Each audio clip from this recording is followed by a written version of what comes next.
Today's episode of the podcast is brought to you by Coach Me Plus. Coach Me Plus is the leader in athlete management software and a product that we've been lucky enough to implement here for over 2 years now. The product in and of itself is exactly what you need it to be, guys, with options ranging from being a workout provider, as in sending the workout directly to the student athletes' phones, to being a place where you can communicate with them and bring together multiple streams of data to be its own dashboard for you, your coaching staff, or the athletes.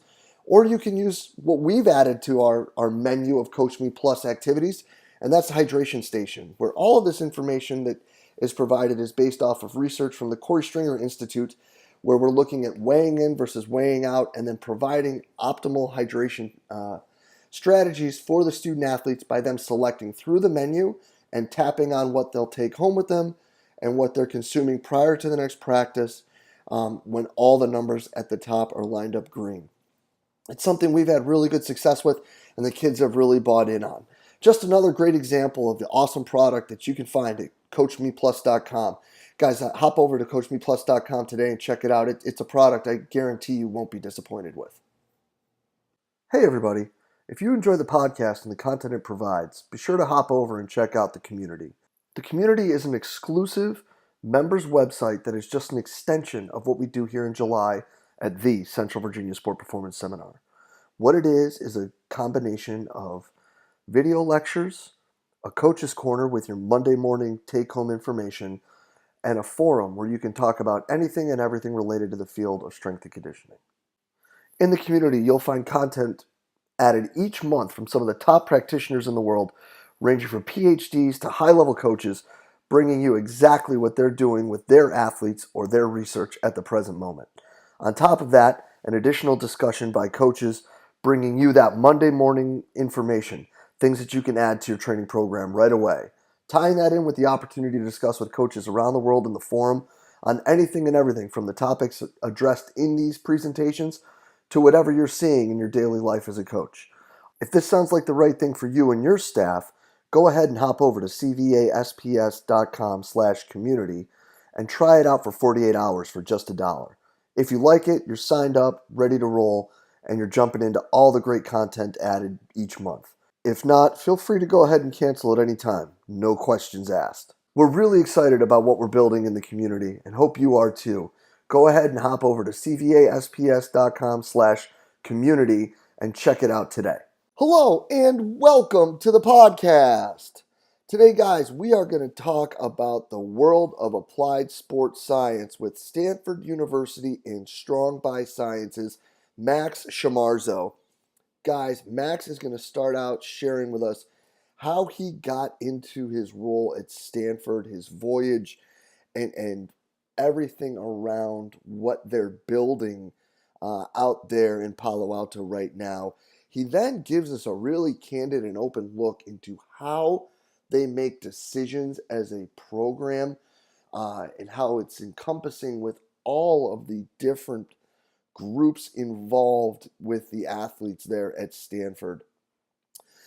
We then start talking about the role of teaching and learning in different realms of sport performance and how teaching and learning from each different silo, if you may, really can have a positive impact on how we can better our athletes. And then we finish out talking about Strong by Science, what it is, how it got started, what really brought its inception and what the goal of it is. It's really an awesome talk, guys. I hope you enjoyed as much as I did. Let's get right to it. Max, thank you so much for being with us today, man. Thank you, Jay. I really appreciate it. Yeah, so listen, man, let's you got a pretty neat story with how you got out there to the left coast. So let's talk about that real quick and then let's get into what you're doing. Yeah, I was at Iowa State finishing up grad school, and I have a little Instagram page.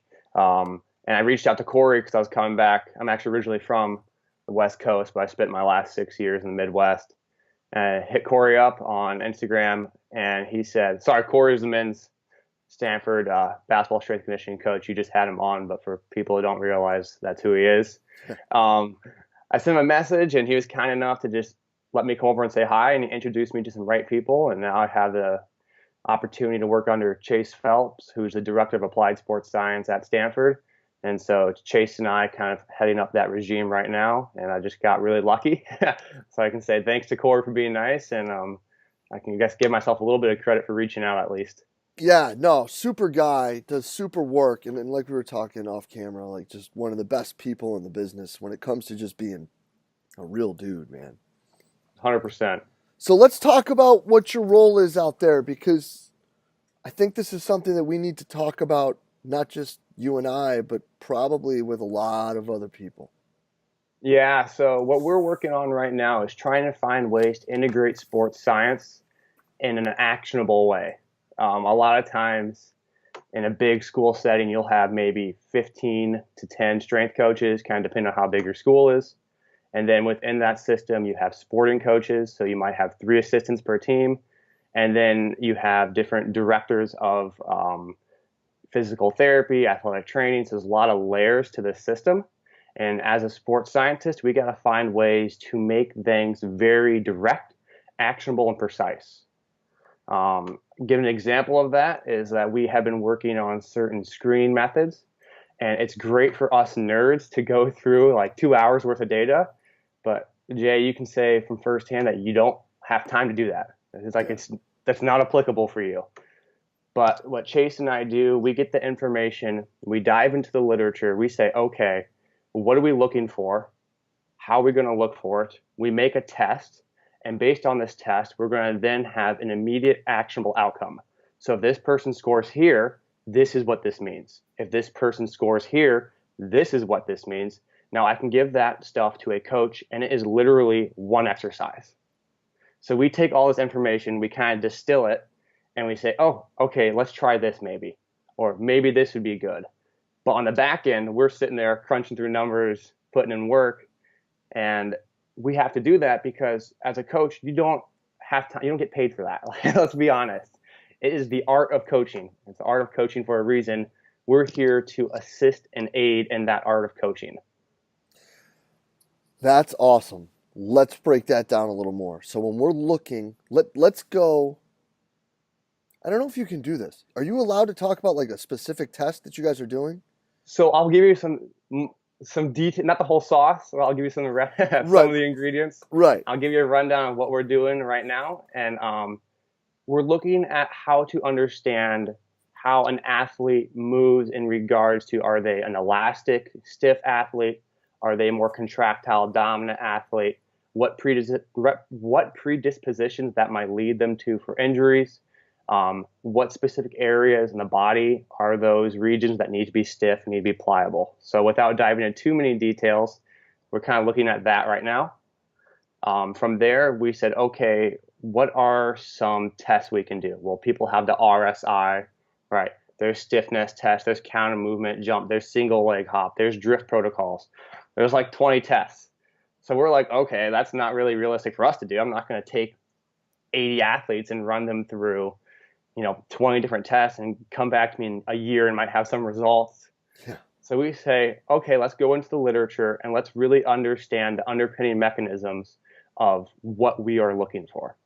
So for example, if we're looking for stiffness and how stiffness is related to contractile elements, we might dive into some of the tests, but then also get an understanding of why these tests might be good and bad, some of the pros and cons, and what they're really going to tell us. So for example, if I take a counter movement jump to a squat jump, and I just say, oh, someone can jump higher because they have a counter movement, so it means they're more elastic.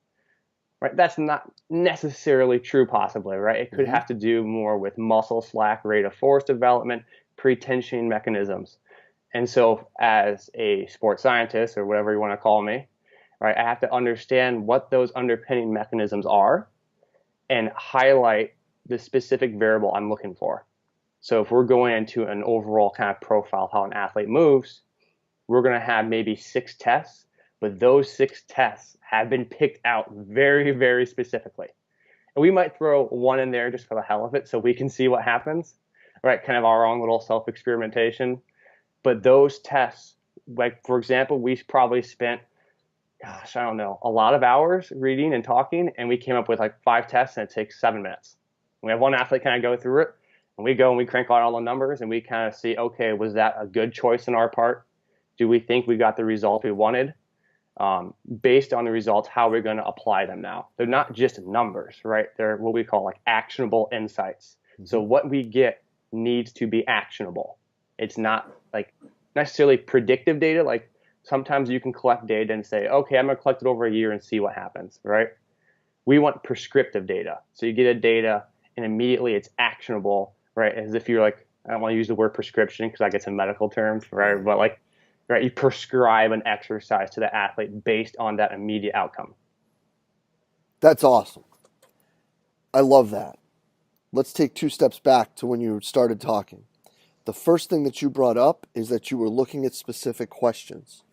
My question with that is, who's driving the questions? Is it you guys? Is it sport coaches? Is it the S&C staff? Is it sports medicine? Is it yes, all of the above? All the above. So I'll give you an example. We had a meeting with all of us in there, and we said, okay, what are some things we want to work on? What are some common injuries that we've had in the past? And as a coach, because ultimately they're the ones making the money, what do you want, right? The head coach is typically the top dog in all those situations, right? At the end of the day, if they want to do something and they want to make their athletes condition for 9 hours because they're mad at them, they condition for 9 hours because they're mad at them. Right now, it's our, I guess, our goal then to assess what we can do by talking to them, and then figure out from there with the strength coach or the sports med staff, how can we help them apply it? Because ultimately, we're not there for 32 teams. I can't be there and be like, oh, here's this 2 exercise thing, let's do it. So we got to find ways to make it very, very easy to communicate, but also very, very potent in what we're giving them. No. That's awesome. And I love the fact that you get everybody in one room and talk about that. So how often do you guys have these like King Arthur's courts meetings? um, it depends, right? Certain teams, I came in probably a month and a half ago. We've had a couple, but like I said, it depends on the coaches, their staff, how they want to do things. Um, there's a lot of people doing a lot of jobs at a collegiate level, and I think you can attest to that. And to have everyone even in the same time zone at once is difficult with everyone traveling. So we have them when we can, but we also have smaller ones too, right? It's not necessarily like we need to have everybody here. Maybe the strength staff will talk to the coach, or maybe we will meet with the sports med, or even just casual communication, like as you're passing by, makes a big difference if you actually take that communication and use it, right? Instead of going by and saying, "Hey Jay, how you doing?" I say, "Hey Jay, how you doing? How the guys look?" And we just have a small 5-minute conversation, and those kind of conversations accumulate over time. No, 100%. And I think that all of these things need to continue to drive discussion. So let me ask that. How is it continuing to drive? How is one meeting and one battery of tests or whatever you're looking at driving these decisions as they move forward? Yeah, so we'll have the tests, and then based on our tests, the strength coach will make, or the head coach, whatever, will make their specific decisions. All right. And then we talk to whoever that coach was. How are we going to analyze it? Right? How are we going to figure out whether or not what we did was effective? Because ultimately, yes, we want to be effective, but we need to know if it sucked or it didn't suck so we can make it better. Because at the end of the day, I don't care who you're talking to, we're all taking a best guess. Right? Yeah. We're all reading stuff and we're like, hey, you know what? I think that sounds good. But we need to measure it, because if you don't measure it, you don't know if you got worse or if you got better. All right. So having that simple, chronic assessment, something really easy like, hey, take 2 jumps and we'll see what it was, or what was your HRV, or what was your total train load on GPS. Right. Taking those simple things we can analyze will help continue to drive that discussion, because it's always going to be there. No, 100%. So then the one variable that's the hardest to take care of is W's and L's. So Yes. how does that play into the discussion with the sport coaches? So I can't speak for all sport coaches. I've only been here for a couple. Right. ultimately healthy players are better players, right? And that's first and foremost. Um, what the coaches do and how they coach, I have all the trust in the world in them, right? They are professional coaches for a reason. I am not. So wins and losses, obviously, they are there. But from our sports science side, yes, we can't take a win and say we did something, and we also can't take a loss and say we didn't do something. We have to be as objective as possible when it comes to our assessments. That way, we don't fool ourselves into thinking we're doing something right, and we also don't fool ourselves and think we're doing something wrong. So there's kind of a one-off there, and that's kind of really where it differences between the coaching staff and we are a support staff, right? So we are doing our best objectively to help them. Now, whether or not we can definitively say we're doing anything at all, it's hard to, right? We're a really small piece of that pie. Right. Right. But like when you look at things, and let's say that you were asked to evaluate something, you came up with the evaluation, you came up with the protocols following the evaluation, and you found improvements on what you were asked to improve for. Now, what happens if the team is not successful? Oh, when teams aren't successful, no one wins. Right. It's just the nature of the beast. Right. We can have measures, we can have metrics to look at what we tried improving, but then that may lead us to another question: what else is lacking? Right? It's going to continue to drive that discussion of, okay, we took care of this. That might have been important, but maybe it wasn't the most important, right? Maybe we had some other thing flare up that we could have prevented, but we didn't see at that moment. But now after covering up this initial gap, we have a new gap to attack. So it's kind of this naturally evolving, kind of like amoebic in nature kind of process where there's never stuck in one position. Yeah, no, that's fantastic. That's an absolutely awesome answer, because it is really hard, because you can sit here and you can provide whatever is asked of you and you can do whatever you want. And this is for anybody in any support role. This isn't just what you guys are doing or what Corey's doing or what your sports med staff's doing. At the end of the day, the kids got to go out there and win the games. And that's the hardest variable is the human variable when it comes to connecting all of these. Yes. So, go ahead. Sorry. No. Run with it. I was going to say, no, that's 100% true, because I know Chase, my director, takes a lot of pride in being human. Chase is one of the smartest guys I've met, hands down. And Corey's one of the most personable, likable individuals you'll meet as well. But to not get detached from people, because Chase is actually the men's strength conditioning coach for soccer. I think they're back-to-back national champs and whatever.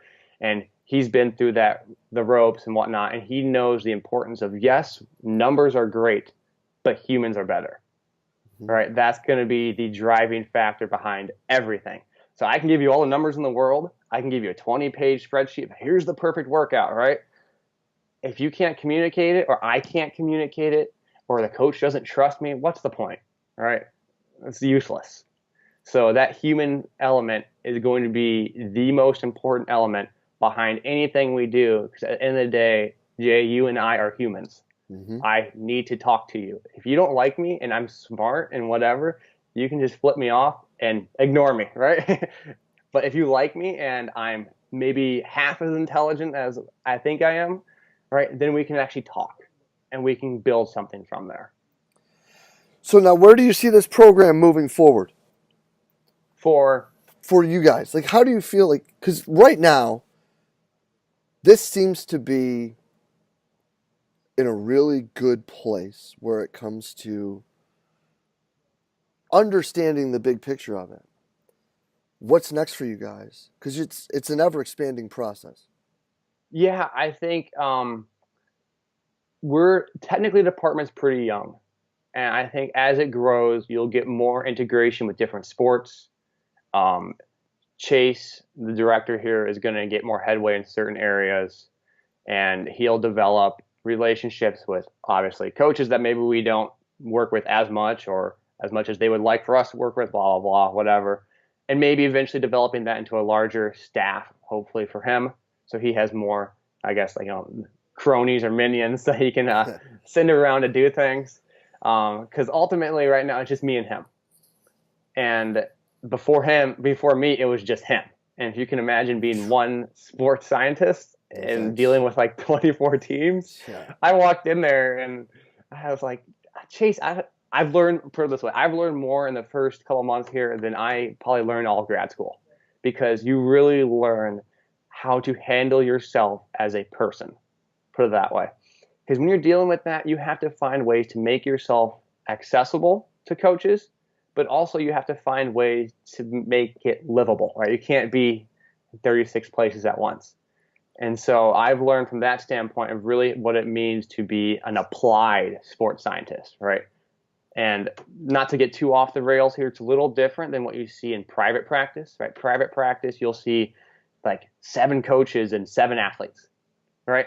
And maybe even more sports science. You'll have like 5 coaches to 1 athlete. Here, it's like 2 guys, 24 teams. Yeah. Good luck. Oh, yeah. It's great. Love it. Completely love it, because it really, really makes you understand your material and why you are doing something. You don't have the luxury to waste someone else's time. Yeah, 100%. So how then you broke down the research aspect of each of the evaluations that you do? Because there's so many sports and some that are so unique at Stanford, how does, now you might not even work with some of those teams, so this question may just be like, well, we don't have to deal with it yet. But how does the uniqueness of each of those sporting exercises contribute to this process as well? Yeah, that Is that next step stuff? kind of next step, but it's part of what we're doing now, right? It's always in the back of our minds. We're talking about, okay, how do we deal with overhead athletes versus collision athletes versus repetitive ground contact athletes? Thankfully, Chase has been here longer than I have, so he has some ideas of how he's been wanting to do that. It's kind of my role then to help sift through some of those ideas. Mm-hmm. But it's really understanding, like I said, the basic elements that make up human movement. I am kind of lucky. I have an athletic training background. I'm ATC. I did that in my undergrad. I played basketball in Division III in college. So I understand, I like to say, understand sports and what it's like to be a college athlete, which I think is really important. So not to get too far off the rails, but having that anatomy background kind of helps me at least understand, okay, what might I be looking for right away with these certain athletes. So it kind of skips some of those elimination processes that I might have otherwise if I didn't have that, at least some level of anatomy, athletic training, dealing with preventing injuries and whatnot.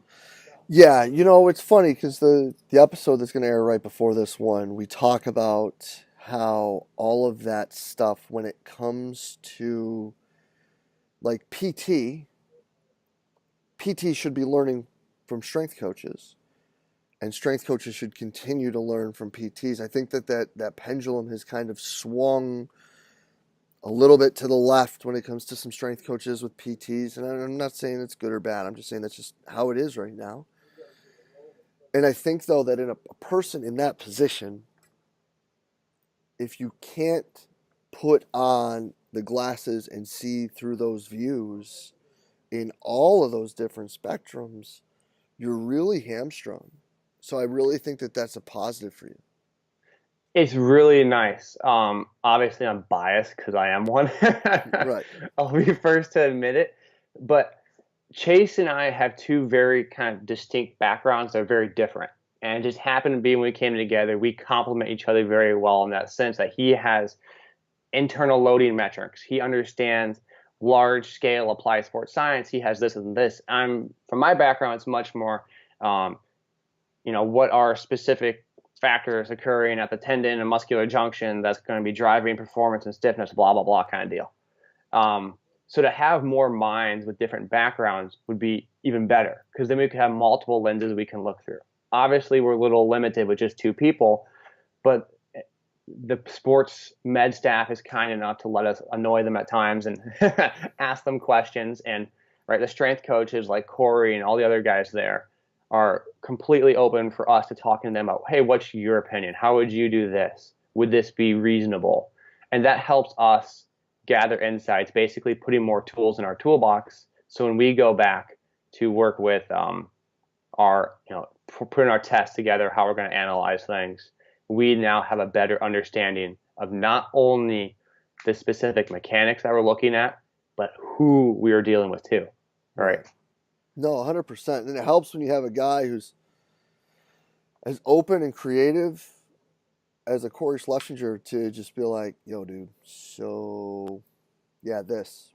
And have him just be like, all right, well, we're going to try to figure that out with this toy today. And whether it's awesome or it blows, I'm going to put it on Instagram and everybody's going to know we either thought of something really cool or we're really not that smart right now, And he just doesn't care, which is the best part of it.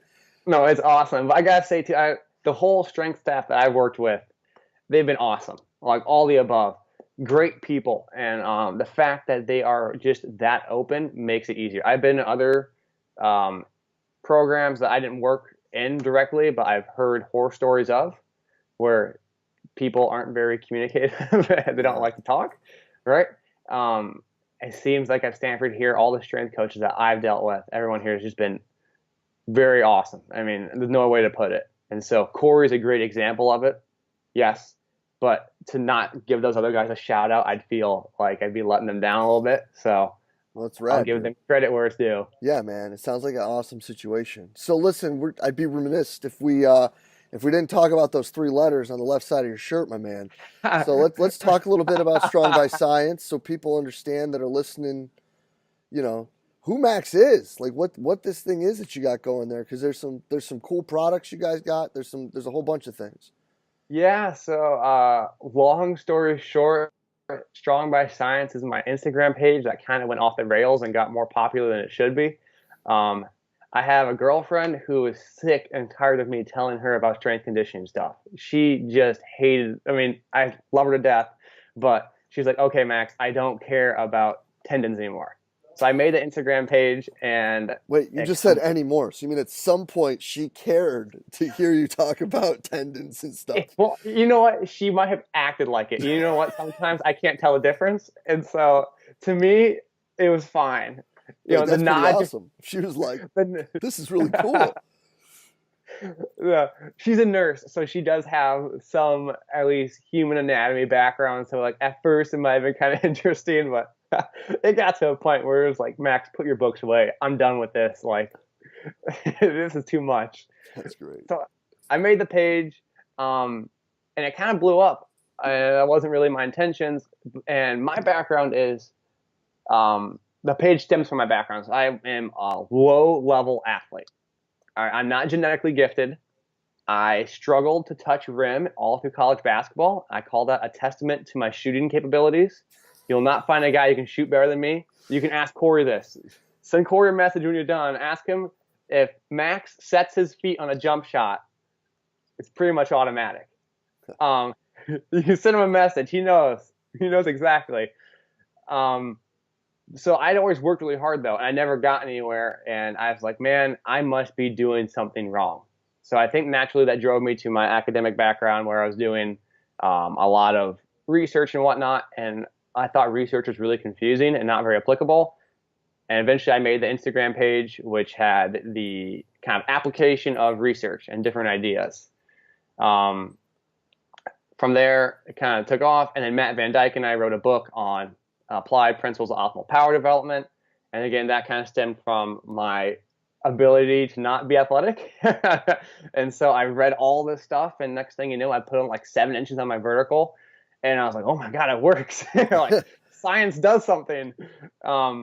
And being, like I said, a low level athlete for that many years, it was like a gift from God kind of deal, where I can dunk a basketball just when I want to now.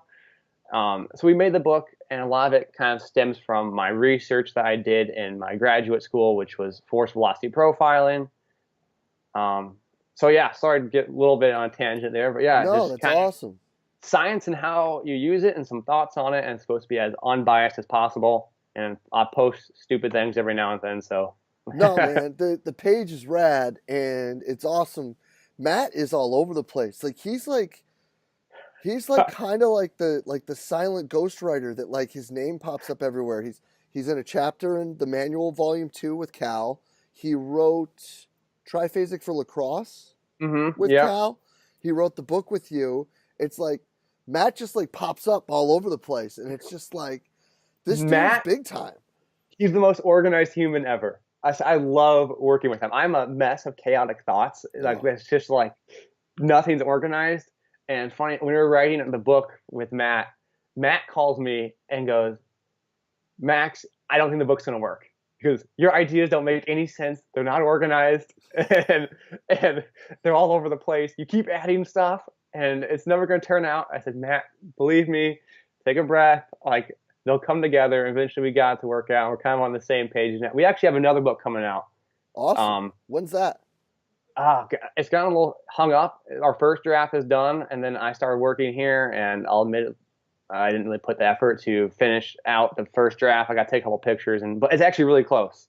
So next 2 months, kind of thing. Awesome. Um, it's on the isometrics for performance, kind of evidence-based approach, and we dive into the literature of isometrics, how you can utilize them.